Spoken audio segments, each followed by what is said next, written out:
I was trying to figure the appropriate Philadelphia song.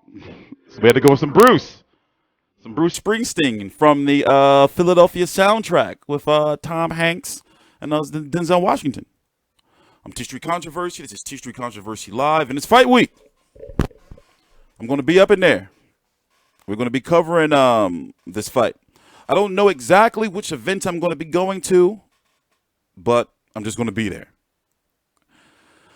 Headlined by IBF 130-pound champion Tevin Farmer, Jono Carroll.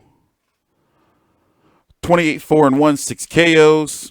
Notable wins for Francisco Fonseca, Billy Dibb, Kenichi Ogawa, a fight that I felt he won, but it went to a no contest, and basically a lot of people thought he was robbed that fight, but nonetheless, he eventually did get the title.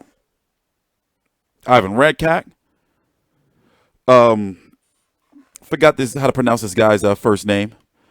And now he's fighting Jono Carroll in his last fight that had a lot of, coverage behind it against Guilherme Frenoy, and he didn't look too good. Some water. I talked to both fighters at the first press conference, this press conference right here. In fact, let's listen in a little bit. Shit. I feel like I'm gonna beat you the fuck up. I promise to God. You're a little bitch. You go running. With this sad shit, yeah, I did it. No, they with me. You're not gonna convince them. They with me, bro. They with me. Ain't no convincing. So I'm gonna beat you. I'm gonna beat your ass. We'll see. I'm gonna beat your ass. I'm gonna beat you the fuck up. We'll see. Man.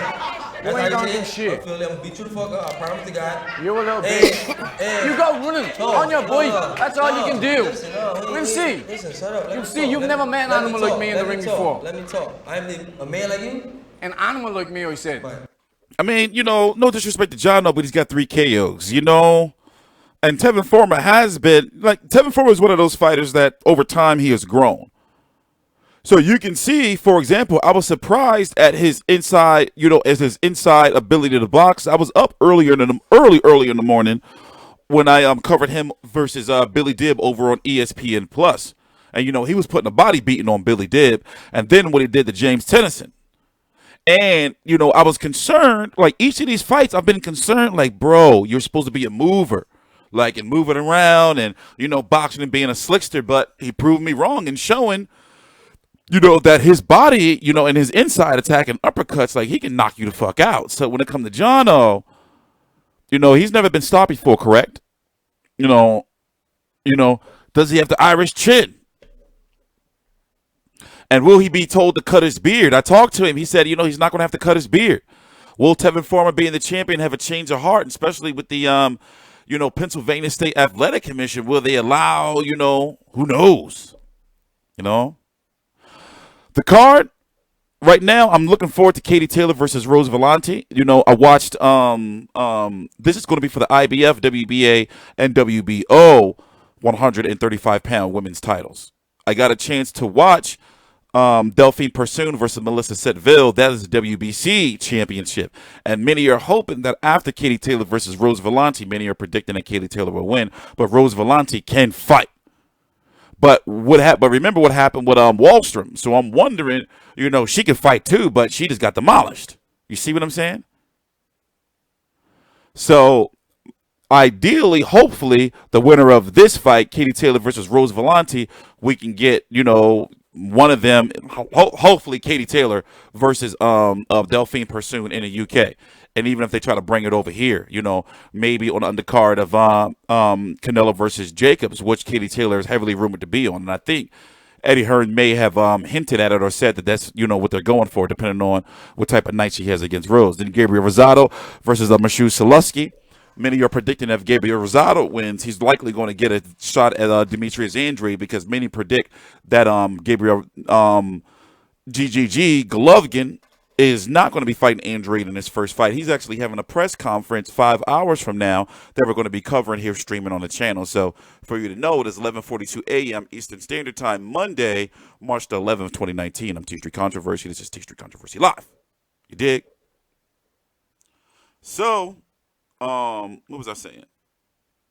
Oh, yeah, just got a reminder for the Mikey Garcia media call.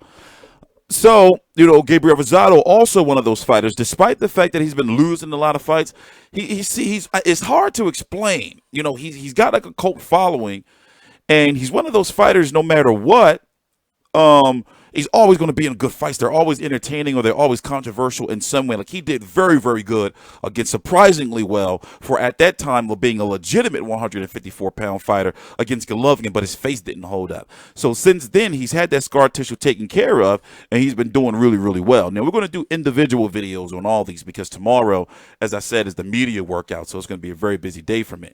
So I'm likely going to stream the whole thing here on the channel. I'm going to make sure that I'm there early to make sure I check out the Wi-Fi because I don't want a situation like it happened when I was at MSG, you know, and everything was all blurry because I was using my data and their Wi-Fi was a little janky, you know. So that's why shit was all fucked up. Like I have a Note 9 specifically for live streaming outside. I use it for nothing else. I have my own personal phone, so it's not on my end. So that's why I'm going to get there early tomorrow and make sure everything is cool before I start streaming. If not, then I might have to do it in individual shots for, you know, each of the fighters, which is going to be rough, but I'll be able to shoot it in 1080p, 60 frames per second, and likely I'm going to probably get some content in 4K just to have it. So I'm kind of upset that Hank Lundy and Avery Sparrow got a press release that that's not going to be televised on the Zone. You know, that's going to be at like 5 p.m. or 6 p.m. I forgot, but it's not going to be televised. And also, you're going to have Luke Campbell on the card taking on a guy by the name of Adrian Young. Where are you from, Adrian Young? Are you local? No, he's from Mexico, Mexican style. I'm really interested in talking to Luke Campbell because I want to talk about, you know, will he be fighting for the WBC interim title at 135 since Mikey Garcia is fighting Errol Spence, and what's going to happen with that situation. So I'm guessing it's just going to be a stay busy fight, you know? And I got to check him out too. So, busy week. So to give you my predictions, you know, just quickly because we got to do a whole live stream and talk about the card later on in the week, probably Wednesday. I'm getting Tevin Farmer, Katie Taylor, Gabriel Rosado needs this. But Sulecki is where the money's at. That Polish. Gabriel Rosado needs this. Heart saying Rosado, but, you know, I'm going to say Sulecki. This guy right here, I don't know where I've seen him fight before, so I got to get my shit together. I got to get my shit together. What card was he on? I got to get my shit together because he's 19-0 with 12 KOs. I know him. But where did I see him fight? We're going to figure that out. Luke Campbell, and then, you know, the fight is taking place at Temple, North Philadelphia. I'm going to have a ball there. I don't exactly know what days I'm going. I got a lot of friends showing up to the fight, but as you know, I'm going there to work. So, I'm TstreeT Controversy. This is TstreeT Controversy Live. It's going to be live on the Zone and Sky Sports over in the UK. Please subscribe.